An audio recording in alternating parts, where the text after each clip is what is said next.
우리 오늘 하나님의 말씀은 두 군데 보시겠는데요. 요한복음 17장 3절의 말씀 먼저 보겠습니다. 요한복음 17장 3절의 말씀 제가 봉독하겠습니다. 영생은 곧 유일하신 참 하나님과 그가 보내신 자 예수 그리스도를 아는 것이니이다. 우리 두 번째 본문은 구약성경 호세아서에서 보겠습니다. 6장 1절에서 6절까지의 말씀입니다.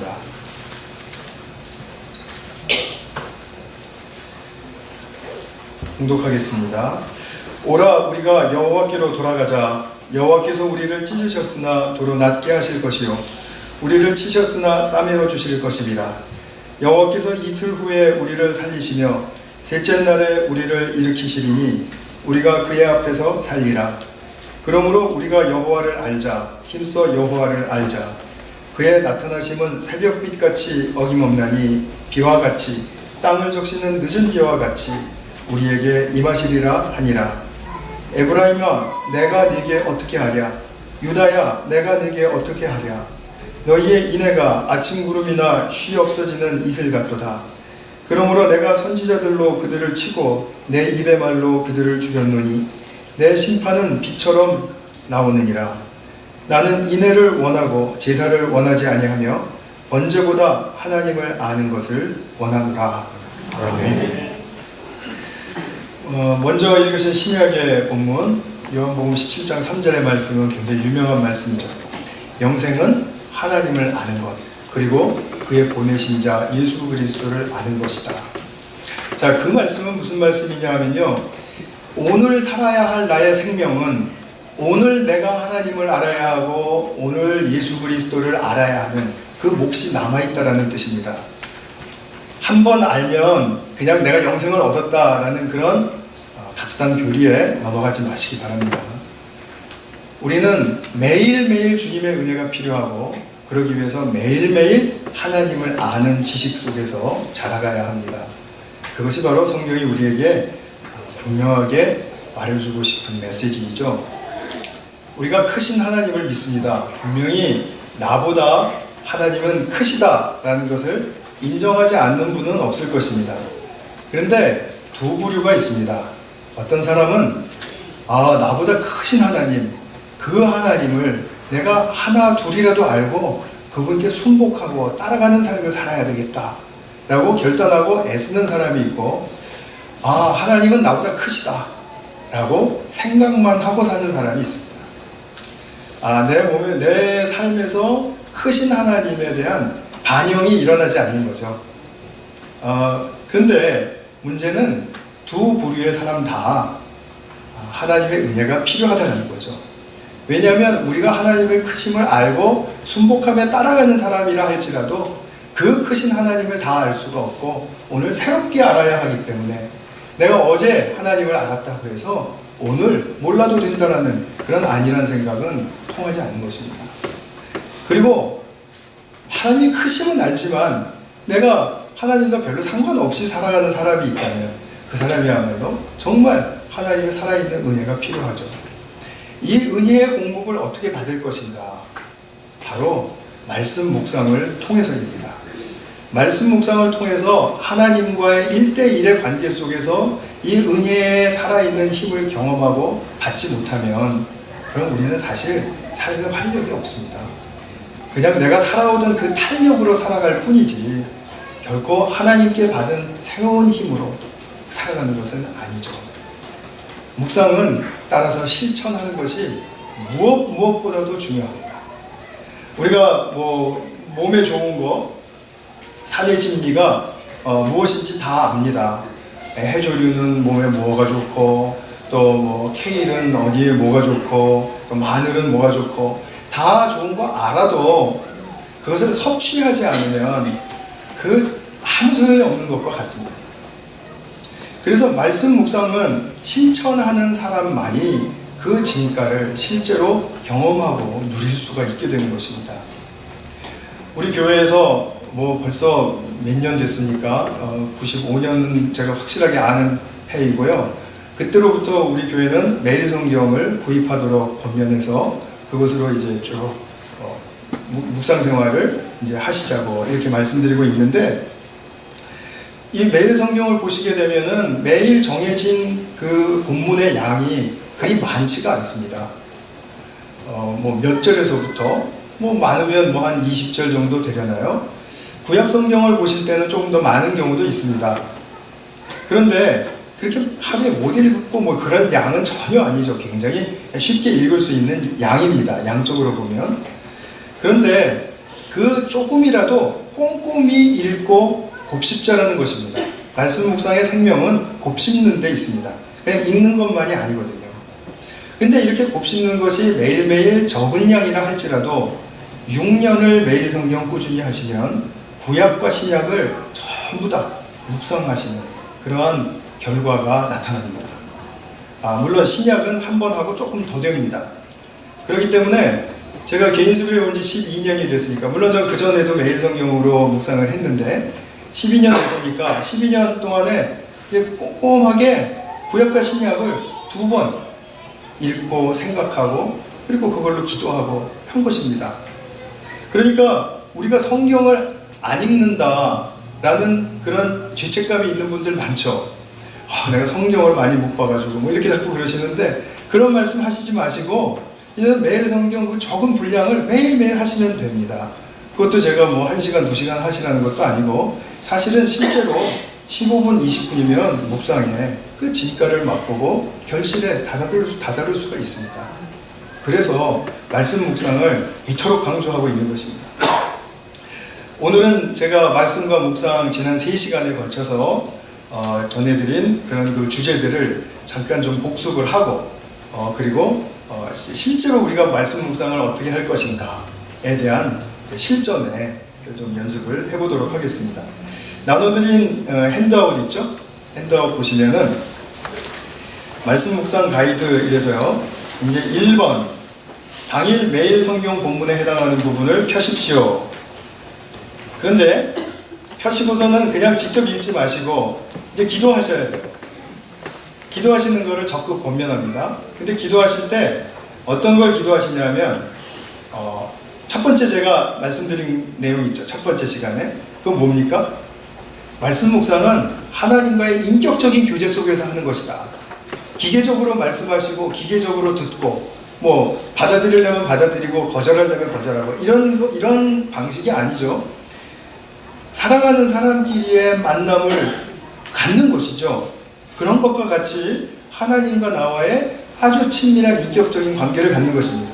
그래서 먼저 나는 하나님과 인격적으로 만나기를 원하는지 살펴보시는 것입니다. 뭐 그건 너무 쉽죠? 만약에 그런 준비가 안 돼 있다면 난 인격적으로 만나고 싶습니다, 하나님. 그렇게 고백하면 되는 거죠. 두 번째 시간에 제가 뭘 말씀드렸습니까? 말씀이 성육이 되는 그러한 원리의 말씀을 드렸죠. 자, 말하자면 오늘 받는 말씀이 내 안에 깨달아지거나 아니면 좀 감동이 되거나 이렇게 해서 내 안에 도전이 되면은, 그러면 나의 삶의 표면에 이르기까지 어떤 표정이나 아니면 말이나 행동에 이르기까지 이렇게 변화된 모습으로 하나님 그 말씀의 열매를 제가 보고 싶습니다. 즉 오늘 받은 말씀 성육되기를 원합니다. 거룩하게 육화되기를 원합니다. 이것을 지금 점검하는 것입니다. 그런 바람이 있는지. 세 번째로는 지난주에 말씀드린 것이죠. 말씀의 세계로 들어갈 때 나의 삶의 지평을 넘어서기를 원하는가, 나의 삶의 한계를 넘어서기를 원하는가, 그것입니다. 그냥 내가 살던 대로 살고 그냥 하던 대로 하면 되지 뭐, 이렇게 하면은 사실은 아니란 그 생각 속에서 고인물처럼 되어버린 나의 심령이 하나님의 말씀을 담기에 참 힘들어지게 되죠. 그러니까 나의 삶의 그 한계를 넘어선다는 것은 물론 매일 일어나는 일은 아닙니다. 매일 일어날 수 있는 일은 아닙니다. 그러나 분명히 기대는 하실 수 있다, 이것이죠. 그래서 뭐 이렇게 예를 들면은 자신이 줄넘기를 100번 하는 게 거의 이제 한계예요. 그런데 그 사람이 매일 100번을 하면서 내가 101번을 하겠다라는 목표를 세울 수 있지 않겠습니까? 그 101번에 그런데 도달하는 날이 있겠죠. 그것과 같이 나의 삶의 어떤 한계에 내가 맨날 이 일을 당하면 넘어지거나 이 일을 당하면 잡념이 많아지고 생각이 복잡해지고 하는 그러한 것이 되풀이되고 있는 그런 나의 한계가 있다면 말씀, 오늘 주시는 말씀으로 하나님 제가 한 발자국 거기도 넘어서 보겠습니다 라는 그런 기대를 갖자라는 거예요. 그래서 내가 오늘 좀 더 새롭게 살아보겠습니다. 새롭게 살아보는 건 제가 오늘 하나님 5초만 참는 훈련을 한번 해보겠습니다. 누가 뭐라 그러면 제가 5초만 참는 건 아니더라도 버티겠습니다. 버티겠다. 네. 그러면 그 5초를 버티는 그것이 한 번, 두 번 실행이 될 때 나에게 새로운 일이 일어날 수 있지 않겠습니까? 해보신 분들은 알겠죠? 내가 오늘은 나의 좀 표정이 굳어져 있는데 요즘 좀 많이 굳어져 있었는데 내가 오늘은 한 번 더 웃겠습니다. 라든지 하여튼 무엇이든지 여러분들의 주관에 필요한 것대로 그렇게 하나님께 나의 한계를 넘어가겠다라는 것을 고백하시고 기대하시라는 말씀입니다. 이제 그리고 또 한 가지는 다음 주에 나눌 말씀인데요. 내 삶의 변화를 위해서 해야 할 일 중에 꼭 필요한 것이 하나 있습니다. 그것은 뭐냐면 지금 나의 상태가 어떤지를 아는 것입니다. 자세하게는 알지 못해도 좋습니다. 그러나 어렴풋이라도 내 상태를 파악하는 것이 중요합니다. 난 맨날 똑같은데요? 이렇게 말씀하시면 자신을 잘 보지 못하고 있는 것이고 자신을 관찰하지 않고 있는 것입니다. 우리 사람은요, 아침에 딱 일어나면 그 무드가 매일매일 다릅니다. 고개 끄덕끄덕 하시는 분이 의외로 적습니다. 항상 똑같으신가 봐요. 하나님과 같으시네요. 항상 동일하시네. 근데 우리는 매일매일 달라요. 아침에 일어나면 갑자기 옛날 일이 탁 생각이 나서 그것 때문에 즐거워질 수도 있고 그것이 또 뭔가 하나의 또 도화선이 돼가지고 계속 화가 나는 그런 일로 또 연결될 수 있고 어떤 날은 일어났는데 굉장히 부둥하고 그리고 우울하고 어떤 날은 일어났는데 콧노래가 나오고 막 그런단 말이죠. 제가 좀 이렇게 좀 극적인 걸로 표현하니까 그렇지만 사실은 우리의 상태를 가만히 들여다보면 잠이 덜 깨서 몸은 가라앉아 있지만 이 내면의 상태는 갑자기 이렇게 우리가 이제 보통 뇌파 상태로 정상적인 뇌파 상태로 이렇게 깬 상태로 돌아올 때 굉장히 우리는 다른 것들을 경험을 합니다. 근데 그거를 경험을 했을 때, 발견했을 때 어떻게 하시라는 말씀이 아니에요. 어떻게 이걸 고쳐야 되겠다. 내가 이래서는 안 된다. 이렇게 생각하시라는 게 아니에요. 그냥 그런 상태가 발견되었으면은 하나님 말씀 앞에 서기 전에, 읽기 전에 하나님 제가 오늘은 좀 우울하네요. 오늘은 제가 좀 괜히 화가 납니다. 옛날 일은 오늘 왜 생각난 것입니까? 그리고 하나님 앞에 물으시라는 거지 나보러 어떻게 하라는 거 아닙니다. 그거 내가 어떻게 할 수도 없고 뽑을 수도 없고 고칠 수도 없습니다. 그러니까 우리가 그런 부분들에 대해서 하나님 말씀 앞에 섰을 때 그게 나의 상태를 정직하게 고백하는 일입니다. 그래서 제가 지금 말씀드린 4가지 인격적으로 만나고 싶습니다. 말씀이 성육되기를 원합니다. 나의 한계를 한 발짝 넘어가고 싶습니다. 그리고 나의 상태는 지금 이러합니다.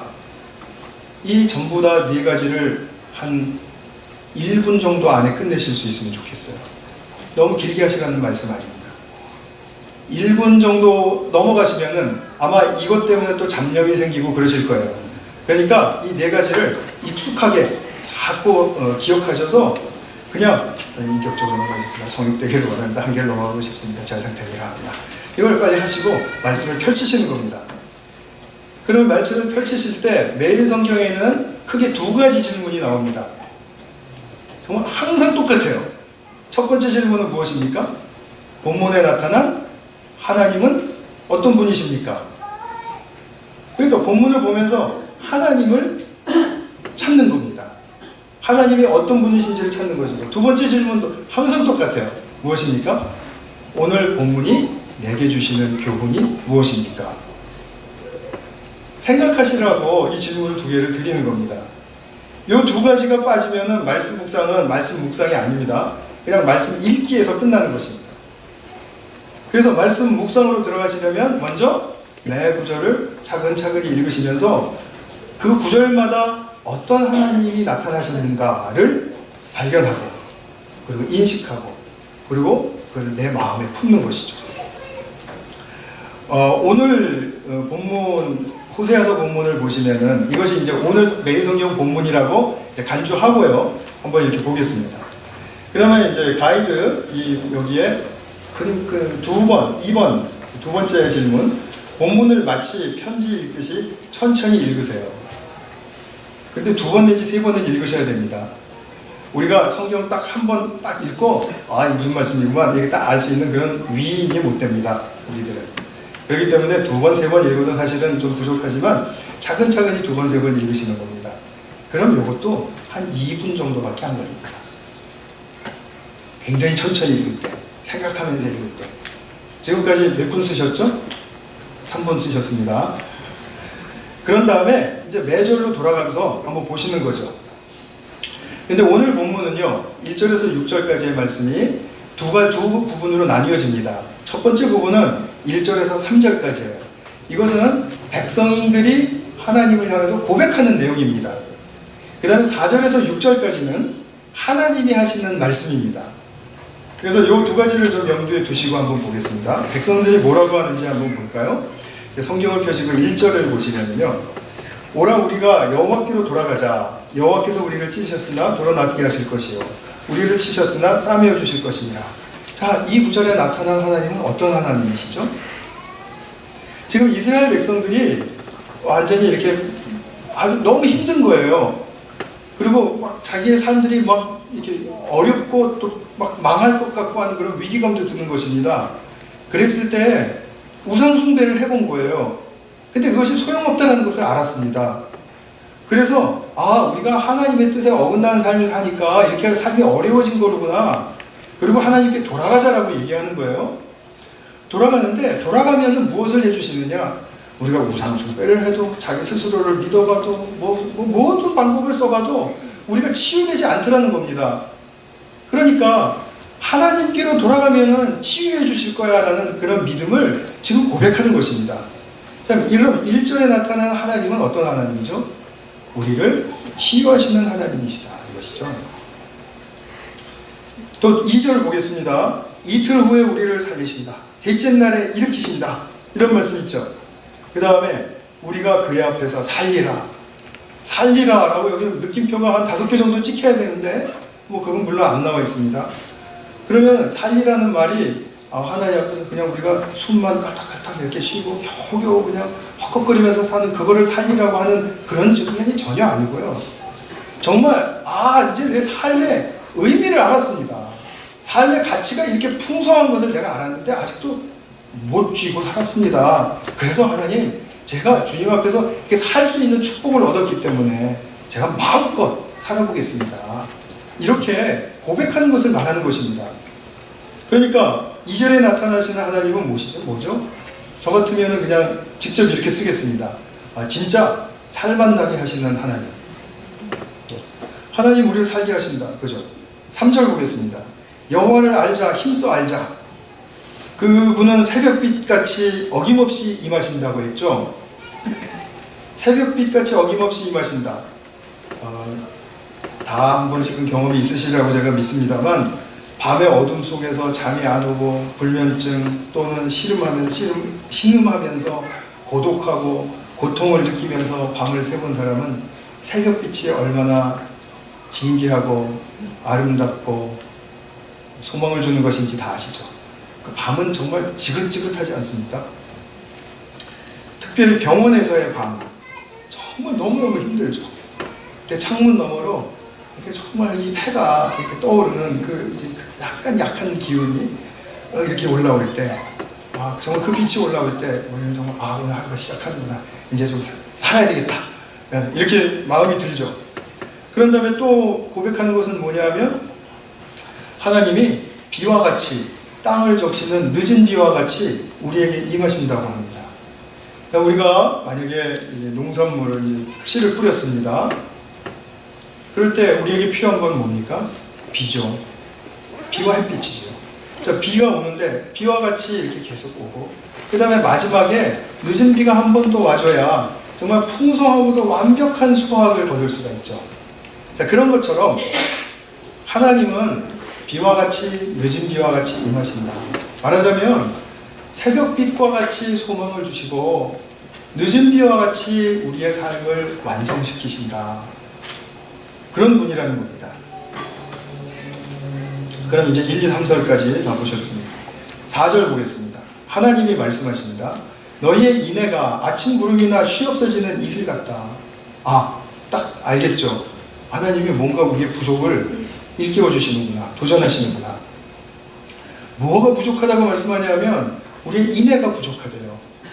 있긴 있는데 아침 구름이나 쉬 없어지는 이슬 같다고 말씀하십니다. 자, 인애가 뭐죠? 인애는 헤세드, 말하자면 자비와 친절과 사랑과 이런 성품을 이야기합니다. 근데 이것이 행동으로 나타나는 것을 이야기해요. 그러니까 마음에만 있는 자비와 사랑이 아닙니다.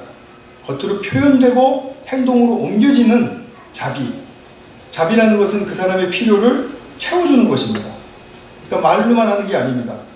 잠이 안 오는 사람에게 그래도 잠을 좀 푹 자 이렇게 말하는 건 아무 도움이 안 되잖아요. 멜라토닌이라도 좀 사다 주면서 좀 자봐 이렇게 해야죠. 그다음에 친절이라는 것이야말로 행동에 옮기지 않고 친절이라는 말이 성립이 됩니까? 안 되죠. 아무것도 안 해주면서 나는 친절하다 이런 사람 없죠. 사랑, 성경에서 말하는 사랑은 뭐죠? 자기 몸을 사용하는 것입니다. 자기 몸을 희생하는 것이에요. 그래서 사랑이라는 것은 항상 자기의 이 대가가 지불되는 것을 이야기하는 것입니다. 그러니까 우리가 사랑이 부족하다라는 말은 우리가 아직도 사랑이라는 그 아름다운 진리의 세계를 위해서 내가 아직도 대가를 지불하지 못하고 있구나. 헌신하지 못하고 있구나. 이것을 하나님께서 깨우쳐 주시는 것입니다. 5절 선지자들로 그들을 치고 내 입의 말로 그를 죽였노니 내 심판은 비처럼 빛날 것이다. 자, 이런 말씀을 또 잘못 오해하시면 하나님은 이제 잔인하시고 막 심판의 권세를 인간을 그냥 꽉꽉 눌러버리셔가지고 정말 못 믿을 하나님이다. 정말 불쾌한 하나님이다. 이렇게 말하는 사람이 있겠죠. 있을 수 있겠죠. 천만의 말씀입니다. 성경을 몰라도 너무 모르면 그렇게 막 오해하고 자신감을 갖고 이렇게 얘기를 하게 되는 것입니다. 이것은 지금 우리가 얼마나 인간됨의 바른 길에서 벗어나는지, 이 사회와 세상이 역사가 가야 할 그 온전한 길로부터 벗어났는지, 이런 상태에 있을 때 하나님의 말씀이 딱 들려지고 드러나자마자, 하나님의 말씀이 주어지자마자 이것이 얼마나 잘못된 것인지가 폭로된다는 뜻입니다. 우리를 총과 칼과 이렇게 휘두르면서 이러시는 분이 아니에요. 말씀으로 하실 때 그러한 것들이 우리의 삶 속에서 다 경험이 된다는 뜻입니다. 하나님의 말씀이 폭로할 때 우리가 얼마나 잘못되었는지를 알 수 있다라는 뜻이에요. 그러니까 무슨 말씀이냐면, 하나님의 말씀을 주시지 않으면 그럼 우리가 잘못되었는지 잘 되었는지, 이 세상에 잘 가고 있는지 못 가고 있는지 전혀 알 수가 없습니다. 캄캄한 밤에 그냥 더듬거리면서 걸어가고 있는, 무언가를 향해서인지는 몰라도 그냥 걸어가고 있는 그런 것밖에는 되지 않는 것이죠. 그래서 하나님의 말씀이 우리에게 비춰진다는 것은 얼마나 중요한 일인가. 이것이 우리에게 정말 그 말씀이 우리의 등불이 되는 것입니다. 가이드가 되는 것이죠. 그래서 진리의 말씀으로 인간과 세상을 비추시는 분이다. 5절을 그렇게 한번 말해볼 수 있을 것 같습니다. 6절을 보시면 인애를 원하고 제사를 원치 않는다. 번제보다 하나님 아는 것을 원하신다고 말씀하시죠. 하나님께서 가장 깊이 바라고 그리고 가장 깊이 기대하시는 것을 표현하시고 있습니다. 어떤 하나님이십니까? 사람이, 당신의 백성이 자비와 친절과 사랑을 베푸는 것이 정말 기쁘신 분이라는 거죠. 우리가 여기서 보면은 인애를 원하는 것, 인애를 원하고 제사를 원하지 않는다 그러시니까 그 제사 드리지 말라라는 말입니까? 그 말 아니죠, 그죠? 제사 드리는 자리에 있든지 드리지 않는 자리에 있든지 가장 먼저 우선순위에 중요한 것은 하나님과 친밀한 알의 관계가 열리는 것이고 그 관계를 누리는 것이다. 그런 관계 속에서 제사를 드릴 때 제사가 더욱더 제사다워지고 하나님께 더 가까이 나아가는 길이 되는 것입니다. 그러니까 이스라엘 백성들에게는 형식적으로 드리는 제사보다 하나님을 아는 것이 먼저 중요하다고 말하는 이유가 바로 여기에 있었습니다. 그래서 6절에 나와 있는 말씀을 통해서 어떤 하나님이신가를 보면 하나님은 정말 당신을 알아주기를 원하시는구나. 알아주기를 원하시는구나. 당신께로 더 가까이 가기를 원하시고 더 친밀한 관계를 맺기를 원하시는구나. 지금 그것을 우리에게 가르쳐주고 있죠. 오늘 호세아서 본문을 보면은요, 매 구절마다 하나님이 어떤 분이신지 나타났습니다. 그러니까 이렇게 발견한 하나님을 간략하게 그 옆에 공간에다가 적어보시는 겁니다. 메모를 하시는 겁니다. 1절. 만약에 2절에서 못 찾았다면 건너뛰고 3절. 그래서 또 찾으셨다면 새벽빛을 소망으로 주시는 하나님이시구나. 적으시는 겁니다. 그런 다음에 자신이 적으신 그 발견한 하나님에 대해서 다시 한번 이렇게 읽어보세요. 그것만. 그러면서 이 하나님이 오늘 나와 무슨 상관이 있는 분이신가? 어떤 관련이 있는 분이신가? 그것을 우리가 생각을 하는 것입니다. 그러면서 그런 하나님과 내가 오늘 동행한다. 이것에 대한 확신을 가지시는 거죠. 그런 다음에 두 번째 질문. 이제 내게 주시는 교훈은 무엇입니까? 이건 이제 제가 다음 주에 넘어가서 하겠습니다. 간단하게만 말씀드리면 이것입니다. 아까 앞서서 이제 큰 1번에 작은 4번, 나의 상태가 어떠한가를 아는 것이 중요하다. 이런 말씀을 드렸는데, 내게 주시는 교훈이 무엇인가와 이것이 굉장히 밀접한 관련이 있습니다. 내가 어떤 상태에 있는가? 자, 어떠한 상태라고 말하면은 나의 내적인 상태도 있을 수 있고 어떤 외적인 상황의 문제도 있을 수 있죠. 먼저 내적인 상태를 보신다면 과연 오늘 나의 생각은 어떠한가? 내가 지금 하고 있는 생각 무엇인가? 나의 생각의 흐름은 무엇인가? 나의 생각에 섬세하신 분이라면 나의 생각이 지금 칼라는 어떠한가? 나의 생각은 지금 따뜻한가? 아니면 차가운가? 아니면 어두운가? 아니면 밝은가? 이런 것도 생각해 보실 수가 있겠죠. 그러면 나의 생각을 그렇게 생각하시면서 나의 느낌을 파악하는 것이 중요해요. 느낌. 내가 지금 어떠한 느낌을 가지고 있는가? 아까 말씀드린 대로 여러 가지 우리의 감정의 표현들이 있지 않습니까? 그리고 또 지각이 중요해요. 지각. 우리가 바로 보고 잘 깨닫는 거죠. 지각한다 그러지 않습니까? 그것을 우리가 좀 잘 정상적으로 돌려야 됩니다.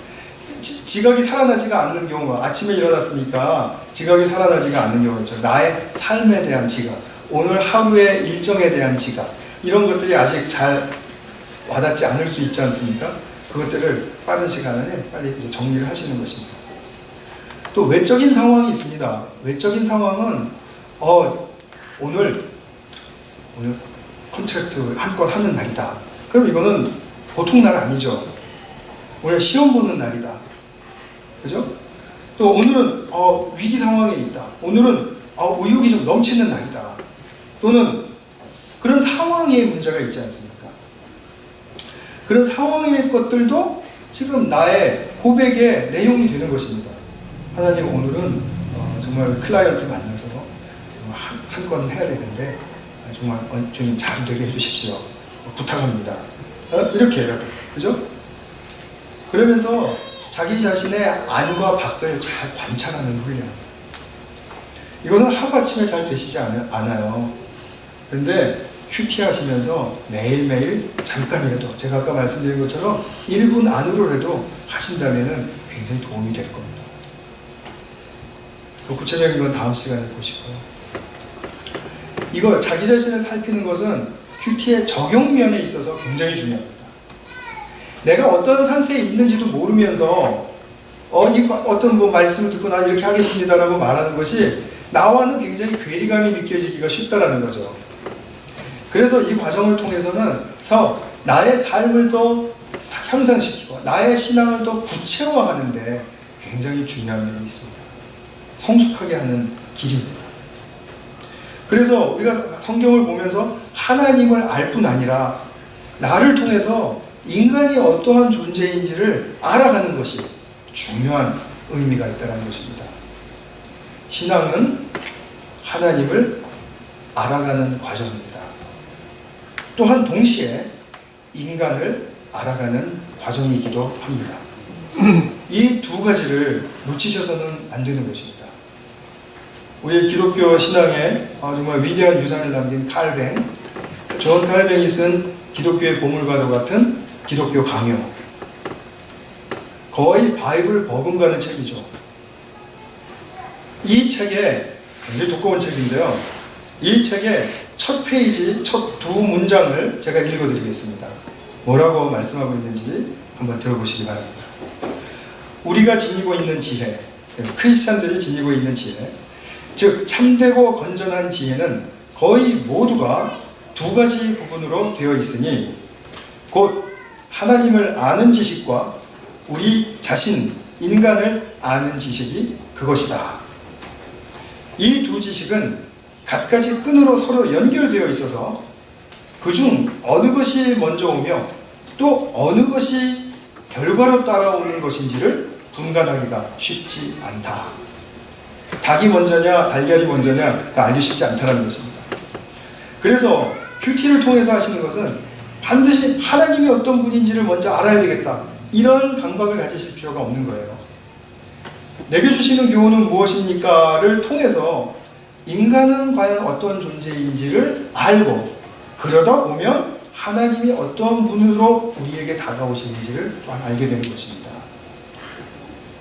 하나님을 아는 지식과 인간을 아는 지식, 이 두 개의 주제는 아주 서로 얽혀 있으면서도 또한 독립적으로도 다룰 수 있는 주제들이에요. 그래서 하나님에게 관심이 없는 사람들은 세상에서 인간에 대해서 많은 연구를 합니다. 인간에 대한 연구를 하는 것이 나쁜 것입니까? 나쁜 것은 아닙니다. 성경도 인간이 어떠한 존재인지를 가르쳐줍니다. 중첩되는 부분들이 많이 있습니다. 우리가 그런 것까지 다 거부해버리면 안 됩니다. 그래서 세상이 인간에 대해서 파헤쳐준 그 지식의 세계를 우리는 이렇게 보고, 그리고 얼마든지 성용할 수 있는 것입니다. 문제는 뭐냐면 하나님이 어떤 분이신지를 모르면서 인간에 대한 지식만 넘쳐나서는 결국 진정한 목표에 이를 수 없다는 것이 문제입니다. 인간은 하나님을 알지 못하고는 결코 그 포텐셜과 마지막에 궁극적인 지점을 알 수 없기 때문입니다. 그러니까 항상 심리학의 한계가 뭐죠? 요즘 우리 심리학의 세속적인 측면에서의 심리학의 한계는 자기 강화예요. 내가 그들 나름대로 자기가 좋은 사람이 되는 것입니다. 그런데 그거 가지고는 우리가 온전한 인간의 목표에 이른 것이 아닙니다. 하나님이 우리에게 무엇을 디자인해 주셨고 우리의 인생이 어디까지 가도록 궁극적인 목표를 설정해 주셨는가, 하나님과의 영광된 그 교제 속에서 우리가 과연 인간의 포텐셜은 어디까지 드러날 수 있는가 하는 그 문제에 있어서 우리는 겸손하게 하나님을 알려고 애를 써야 한다는 것입니다. 가히 우리는 하나님과 같은 존재로 지으심을 받았다는 사실을 잊지 마시기 바랍니다. 그러나 이 길을 가는 길은 먼저 하나님을 아는 지식과 인간을 아는 지식이 조화롭게 통전성을 이루어야 합니다. 좀 어려운 말씀을 썼죠. 서로 통해서 일치를 이루는 통전성, 통합성을 가져야 합니다. 이 통합성의 상태, 통합되는 상태는 무엇이요? 하나님을 아는 지식과 인간을 아는 지식, 이것이 하나가 되는 것입니다. 하나님과의 원네스, 하나됨입니다. 이런 통전적인 상태에서 인간은 무한히 성장하고 무한히 발전합니다. 그냥 우리가 목표하는 어느 정도까지 정도가 아닙니다. 예를 들면 이런 것입니다. 자동차를 만들었는데 자동차 엔진은 비행기에다가 달릴 엔진을 달았어요. 근데 바퀴를 보니까 타이어를 보니까 오토바이용 수준이에요. 배기통을 보니까 이거는 포니용 수준이에요. 그러면 이 자동차는 일치감이 있습니까? 딱 생각하시기에 그냥 없죠. 이거 완전히 불균형이죠. 그죠? 엔진 조금 가동하면 그럼 확 나가다가 타이어는 다 닳아버릴 것이고 배기통은 터질 겁니다. 이런 균형이 잡히지 않은 하나님에 대한 지식, 인간에 대한 지식을 이렇게 쏠려서 이렇게 갖고자 하는 것이 아니라 이것이 잘 어우러지게, 같이 서로 교제하고 서로 맞아떨어지게, 그죠? 엔진과 배기 시스템과 그리고 타이어는 좀 같이 이렇게 하나가 될 수 있도록 어우러지게 하는 바로 그런 측면을 말씀드리고 싶은 것입니다. 불균형의 상태는 하나됨의 상태가 아닙니다. 우리 몸은 모든 세포들이 각각이 잘 조화를 이루어서 균형을 이루고 있어야 건강한 상태이고 병에 걸리지 않습니다. 세포 안에 불균형이 일어나게 되면, 대사에 있어서 불균형이 일어나게 되면 비긋비긋하다가 이제 거기서부터 아프기 시작하고 그 다음에 질병에 걸리고 몸이 약해지는 것이죠. 조화가 이루어지고 균형이 맞아야, 그것이 어우러져야 우리는 건강하게 발전하고 살아갈 수 있다. 그것은 하나됨의 그릇 안에서 우리의 삶과 신앙은 성숙하고 발전한다는 사실을 꼭 기억해 주시기 바랍니다. 그렇기 때문에 내가 저 사람을 혐오하고 저 사람과 관계를 끊고 싶고 난 저기 가기도 싫다 뭐 이런 생각이 드는데 나는 내 나름대로 나는 발전하고 성숙하고 있다. 천만의 말씀이라는 거죠. 신앙의 공동체성을 무시해도 보통 무시한 그런 태도가 아닌 것입니다. 그래서 우리는 공동체를 통해서 통전성을 배웁니다. 그리고 우리는 그 안에서 성숙하고 발전하고 자라가게 되는 것입니다. 오늘날 더더욱이 필요한 우리 교회 목양에 있어서의 두 기둥은 하나님을 아는 지식과 인간을 아는 지식입니다. 이 두 지식이 참되게 결합하고 연결될 때 비로소 하늘로부터 내려오는 생명의 힘을 발휘할 수 있는 그런 탄탄한 하나님의 형상의 피조물이 되는 것입니다. 말씀을 맺겠습니다. 오늘 결론은 딱 하나입니다. 말씀 묵상 실제로 하셔야 합니다. 안 하시면 아무 소용이 없습니다. 그래서 하나님께서 정말 어떠한 위대한 말씀을 이 책에 담아서 우리에게 선물로 주셨는지를 말씀 묵상하는 그 사람이 누릴 수 있는 그 축복, 그래서 마음껏 누리실 수 있는 우리 성도님들 되시기 바랍니다. 이 위대한 선물 속에서 정말 하나님의 사랑과 은총의 세계를 마음껏 발견하시고 그리고 누리시는 우리 모두가 될 수 있기를 축원합니다. 자, 기도하겠습니다.